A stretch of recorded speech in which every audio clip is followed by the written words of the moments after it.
Seja bem-vindo ao Ludo Alfabetização, o seu canal de discussão sobre o mundo da alfabetização. Hoje nós vamos tratar de TDAH, um tema muito pertinente, muito importante, e vocês vão entender depois porque que a gente está com esse jogo aqui como sugestão para o tema que a gente vai discutir neste podcast.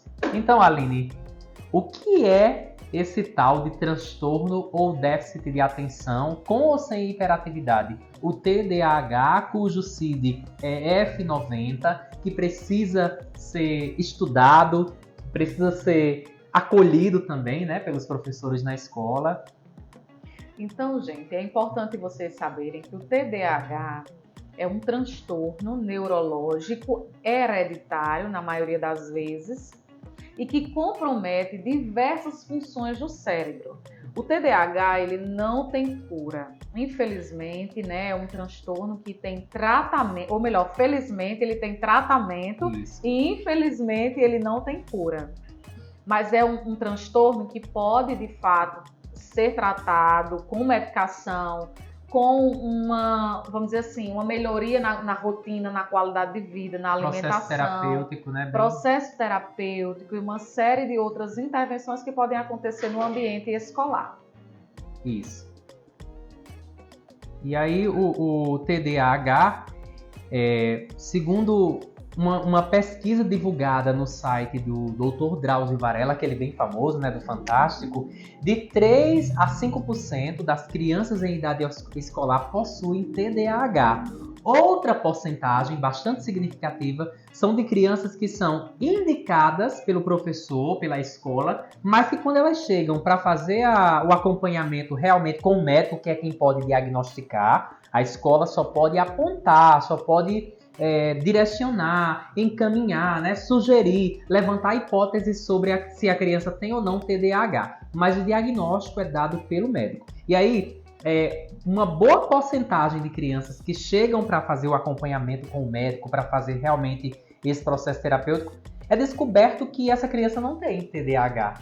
Então, essa criança, porque a criança não tem atenção, esse menino não tem atenção à aula, mas esse menino não tem atenção ou é sua aula que não chama a atenção do aluno, né? Então é preciso pensar sobre isso. Existem alguns comportamentos, embora a gente não possa colocar em caixa e dizer o TDAH é assim. Até porque existe uma escala muito relativa entre uma criança e outra com TDAH. Existem algumas características semelhantes a todas elas, mas não é nada engessado. Então, a agitação, a dificuldade de atenção são comportamentos, né, que é preciso ficar alerta para... São comportamentos sinalizadores. Isso, né? São sinalizadores. A impulsividade, né? E aí existem determinados... O olhar atento do professor pode sinalizar, pode levantar hipóteses de que a criança tem um indício de TDAH, né, para ela, mas o diagnóstico é dado pelo médico.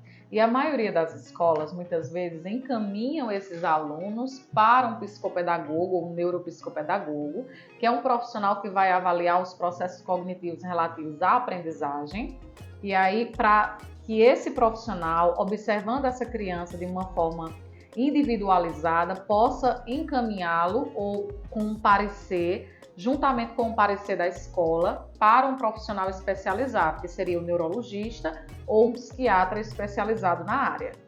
Então, a escola tem um papel fundamental no trabalho com a criança que apresenta esses indícios de TDAH ou aquela criança que apresenta, de fato, um laudo.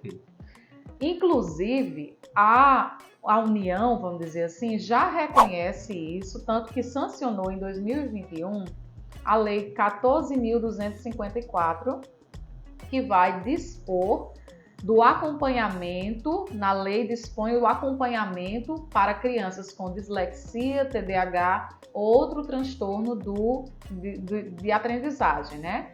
E na lei fica claro que as escolas de educação básica, sejam elas públicas ou privadas, precisam atuar junto com as famílias, com os serviços de saúde, para promover, viabilizar o desenvolvimento integral desses estudantes. com a formação dos profissionais que atuam, né, na escola, com a identificação precoce dos sinais e aí o encaminhamento também para o profissional ou para um psicopedagogo reavaliar ou avaliar melhor de forma individualizada, ou diretamente para um neurologista ou um psiquiatra. O apoio educacional por parte da rede de ensino e o apoio terapêutico por parte da rede de saúde. Então, veja, existe todo um caminho traçado para que essas crianças, esses adolescentes, eles tenham a condição de se desenvolver de forma plena. E a escola é fundamental. Embora não tenha cura, tem um tratamento muito, inclusive já bastante credibilizado pela experiência com outras crianças que apresentaram o TDAH, então é um tratamento já validado, né? Um acompanhamento já validado. E na escola, essa criança com TDAH, ela também pode aprender, né? Então, é necessário esse estudo, essa formação continuada por parte do professor, principalmente no sentido de repensar as estratégias para trabalhar com crianças com TDAH. Então, investir no visual, investir naquilo que chama a atenção da criança. Descobriu que a criança gosta do Homem-Aranha, por exemplo? Coloca o Homem-Aranha como mote para as atividades. Se a criança não tem atenção para determinadas coisas, busca entender o que é que chama a atenção da criança para poder trabalhar a partir daquilo. Quando a gente disse que boa parte das crianças, das crianças que são sinalizadas pela escola com TDAH, quando elas chegam no profissional, no médico, que invalida, né, essa possibilidade, a gente entra aí na ideia de medicalização da educação, que é um termo muito novo. O que seria a medicalização da educação de forma bem superficial? É a escola atribuir qualquer atraso, qualquer ritmo que fuja do normal, né, do convencional, a algum transtorno de aprendizagem. Então, o menino não sabe reconhecer sílabas complexas. Eita, tem TDAH, ou então tem espectro autista. O menino tem atraso na fala, o menino tem... E nessa história de tem isso, tem aquilo, a escola vai perdendo o seu espaço de intervenção, por achar que, porque a criança tem um transtorno, ela precisa ser tratada noutra esfera. E a escola livra sua responsabilidade para com aquele sujeito, para com aquela criança. E aí Michael Foucault já falou sobre isso há muito tempo atrás, né, quando ele falava de medicalização da sociedade. E ele diz o seguinte, que todo diagnóstico deve ser questionado quando a origem daquilo for emitida. Então, quando a gente não sabe o que é a causa, é muito perigoso um diagnóstico fechado. Seja a nossa visão superficial, que não pode dar diagnóstico, seja o próprio diagnóstico dado pelo profissional. É importante saber a causa, né? É importante entender do que a criança gosta. É importante entender se de fato é falta de atenção ou sou eu que não estou chamando a atenção da criança com o que eu faço em sala de aula. E essa discussão ela é fundamental de ser feita, Daniel, porque o que nós estamos trazendo aqui é uma reflexão para o rótulo.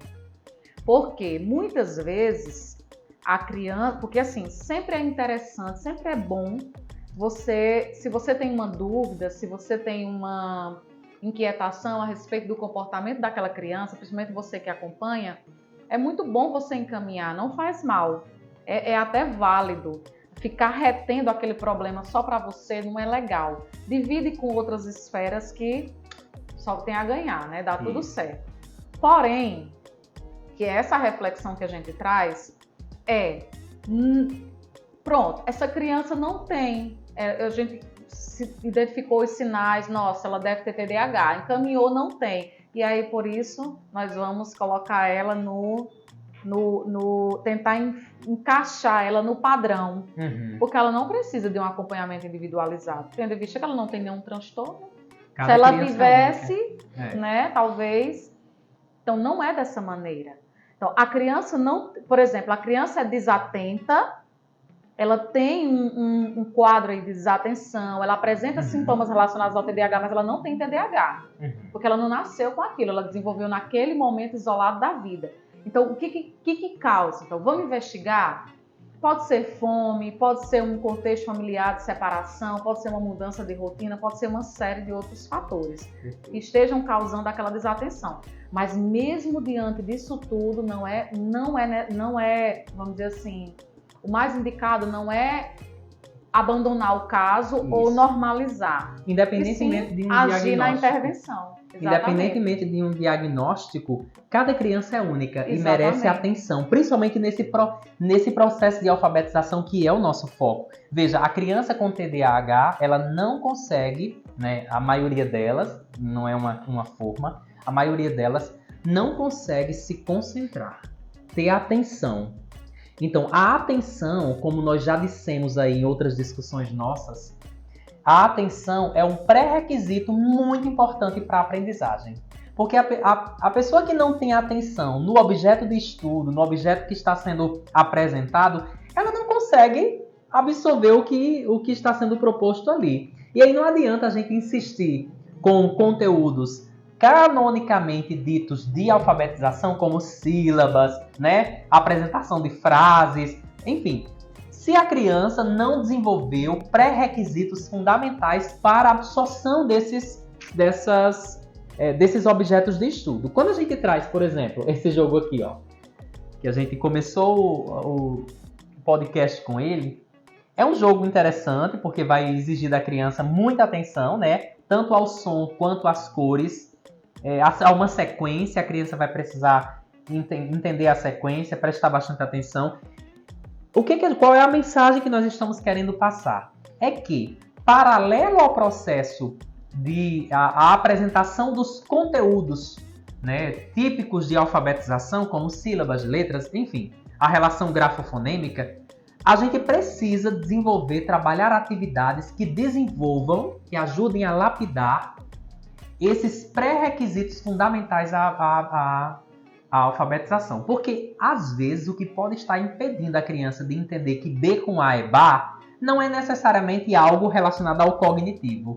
Não é um comprometimento. No contexto de TDAH, por exemplo. Perfeito. Não é necessariamente algo que sinalize aí para que o cognitivo da criança esteja comprometido. É porque ela não tem um pré-requisito fundamental para entender que B com A é Bá, que é a atenção, que é a memória, né? Se eu não, uma coisa leva a outra. Se eu não tenho atenção, não vou memorizar, não é verdade? Se eu não consigo me concentrar, eu não vou conseguir aprender o que está sendo trabalhado, o que está sendo proposto como objeto de estudo.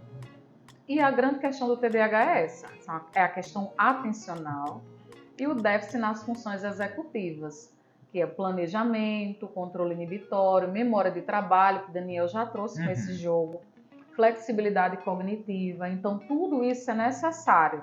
Por exemplo, o controle da atenção, o controle inibitório, que é o controle da sua resposta. Então, está muito relacionado também ao foco atencional daquela criança. Se ela não consegue, se tudo que você coloca para ela, ela já age com impulsividade, ela não consegue manter o foco ali, ela vai para outras esferas. Então, você está aqui, letra A, e ela está já está em outra coisa.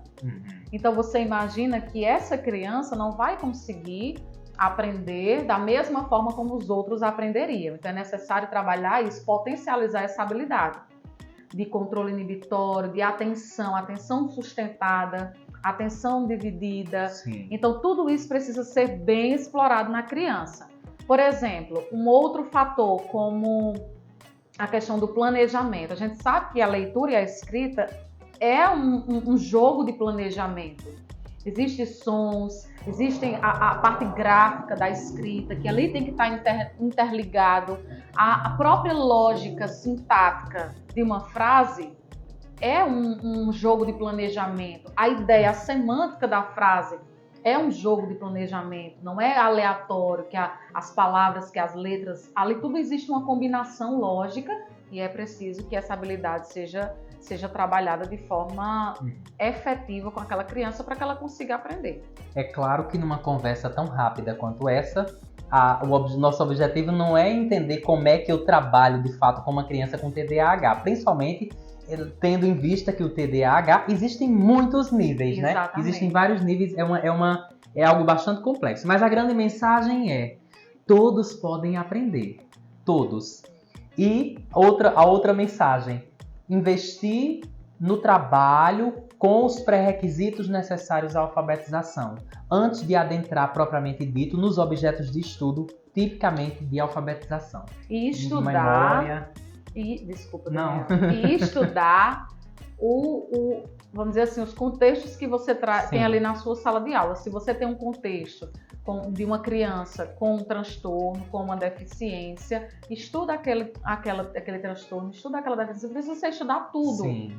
Eu vou estudar a síndrome de Down, mas esse ano eu não estou com um aluno que tem síndrome de Down. Eu não conheço ninguém com síndrome de Down, não estou tendo contato. Então, tudo bem. Pausa a síndrome de Down, estuda aquele outro transtorno, aquela necessidade que tem na sua turma, que aí, né, as coisas caminham de uma forma mais eficaz, mais eficiente. Muito bem. Este é o canal Ludo Alfabetização e esse foi o podcast número 4.